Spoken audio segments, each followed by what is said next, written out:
Zoom Politicón. El Salvador, una nación que alguna vez representó para el mundo el ejemplo de lo frágiles que pueden ser las instituciones en contextos de polarización y violencia, ha vuelto a colocarse en el epicentro del debate político global. La Asamblea Legislativa, transformada en un órgano que funciona más como un eco de la voluntad presidencial que como un espacio deliberativo, aprobó una reforma constitucional que elimina el límite de mandatos presidenciales, extiende el periodo de gobierno de 5 a 6 años y establece que las elecciones presidenciales se decidan en una sola vuelta. La rapidez con que esta decisión fue tomada, sin discusión parlamentaria seria, no es reflejo de eficiencia institucional, sino de una concentración de poder que ha dejado de admitir contrapesos. Algunos podrían afirmar que la democracia salvadoreña no ha desaparecido, sino que simplemente ha mutado. Sin embargo, quienes concebimos la democracia como un delicado equilibrio de poderes, no solo como el resultado de contar votos, encontramos en esta reforma una evidencia contundente de debilitamiento institucional. El poder estatal, en cualquier latitud, es por definición sospechoso. Ninguna democracia robusta puede sostenerse únicamente en la legitimidad de las urnas. La democracia moderna se entiende como un conjunto de procedimientos, normas y controles destinados a evitar la arbitrariedad. Por ello, la limitación de mandatos no es un capricho legalista, sino un mecanismo histórico de defensa frente al riesgo de concentración excesiva del poder. Sus detractores argumentan que estas restricciones limitan la voluntad popular, que si el pueblo desea mantener a un líder en el poder debería poder hacerlo sin cortapisas. Pero este razonamiento ignora que el objetivo último de la democracia no es únicamente asegurar la libertad de elegir, sino proteger un sistema donde ningún individuo pueda acumular tanto poder que se vuelva intocable. Limitar el poder no es restringir la libertad, sino preservarla. La experiencia internacional ofrece lecciones valiosas. España, por ejemplo, sin limitaciones constitucionales estrictas, ha demostrado que la alternancia puede surgir de manera natural. Salvo el caso excepcional de Felipe González, que gobernó durante 13 años, todos los demás presidentes han visto sus mandatos reducidos por decisión electoral, desgaste político o escándalos de corrupción. Este ciclo de renovación evita que un cargo público se convierta en patrimonio personal y fortalece la institucionalidad. México, por otro lado, hizo del principio de no reelección un pilar de su identidad republicana después de la experiencia del porfiriato. Aun con todas sus crisis políticas, este principio ha evitado la perpetuación personalista en el poder y ha proporcionado una base de estabilidad institucional. Chile también representa un caso positivo, con límites claros y tradición de alternancia, ha logrado mantener gobiernos democráticos que, aunque enfrentan tensiones sociales, ofrecen a los inversionistas y a la ciudadanía un marco relativamente confiable y predecible. El contraste con países como Venezuela y Nicaragua es evidente. En ambos casos, la eliminación de los límites de mandato abrió la puerta a liderazgos que concentraron poder y sofocaron cualquier posibilidad de alternancia. El resultado no fue mayor libertad ni estabilidad, sino crisis políticas y económicas prolongadas que arrastraron a millones de ciudadanos a la pobreza y a la migración forzada. Estos ejemplos muestran que los límites de mandato, aunque imperfectos, son una salvaguarda que contribuye a preservar la institucionalidad.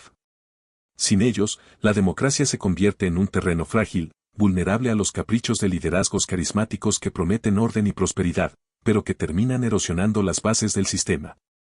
En el ámbito económico, las consecuencias de estas reformas son profundas. La inversión, tanto nacional como extranjera, depende de la certeza jurídica y de la previsibilidad en las reglas del juego. La concentración de poder absoluto, aunque pueda facilitar decisiones rápidas y contundentes, genera un factor de riesgo sistémico que impacta en la confianza de los inversionistas. Los mercados no se mueven únicamente por simpatías ideológicas, sino por señales claras de estabilidad institucional. Cuando un solo individuo controla el ejecutivo, influye en el legislativo y domina al poder judicial, la seguridad jurídica se convierte en un espejismo. Los contratos dejan de ser plenamente confiables, la propiedad privada se encuentra expuesta y la competitividad nacional se deteriora. En esas condiciones, la economía puede mostrar resultados inmediatos gracias a medidas populistas o a proyectos coyunturales, pero carece de sostenibilidad a largo plazo. Los indicadores de riesgo país ilustran bien este fenómeno. Una nación con instituciones fuertes tiende a ser percibida como un destino seguro para el capital extranjero, lo que se traduce en menores costos de financiamiento y mayor disponibilidad de inversión. Por el contrario, cuando los inversionistas perciben que las instituciones están subordinadas a un solo poder, los flujos de capital tienden a disminuir y los proyectos de desarrollo se ralentizan. La experiencia latinoamericana es clara, los países con mayor respeto a la independencia judicial y a los límites constitucionales son los que, en promedio, han mostrado mejor desempeño económico y mayor resiliencia frente a las crisis internacionales. Desde que Nayib Bukele asumió el poder en 2019, su liderazgo transformó radicalmente la política salvadoreña.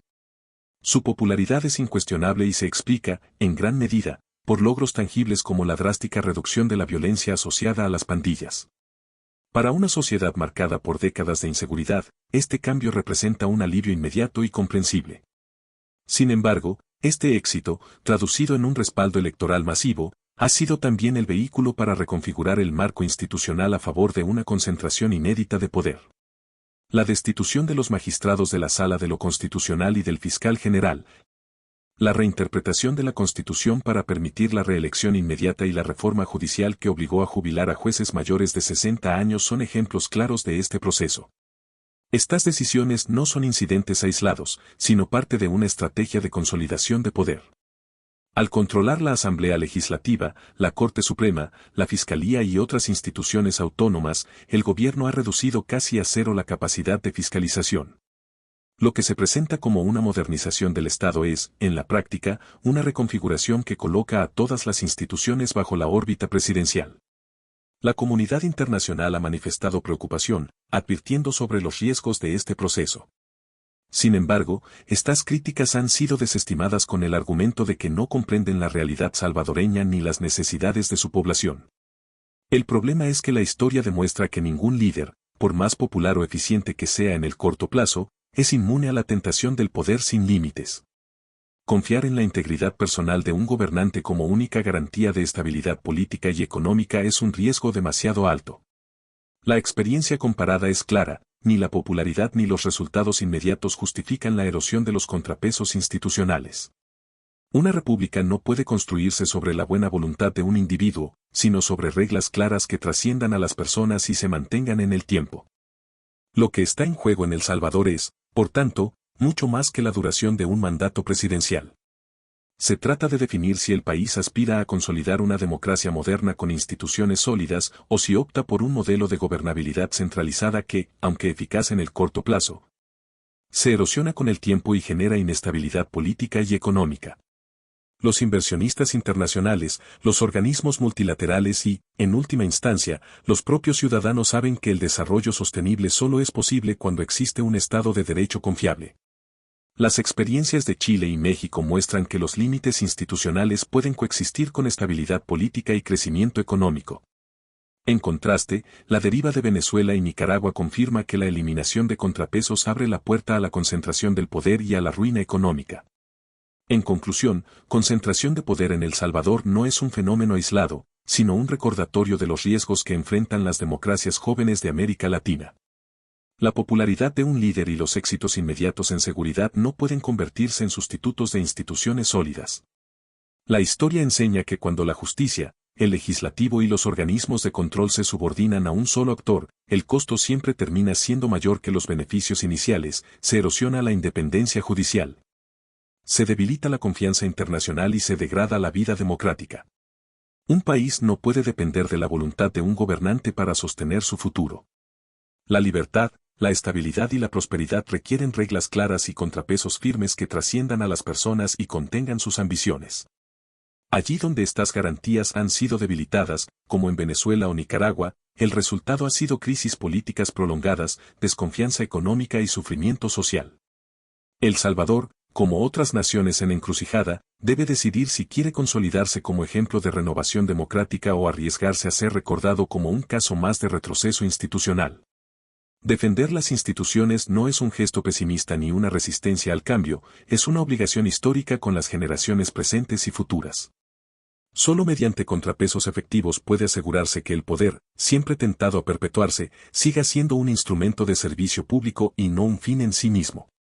La verdadera grandeza de una democracia no se mide por la permanencia de sus gobernantes, sino por la fortaleza de sus instituciones para sobrevivirlos.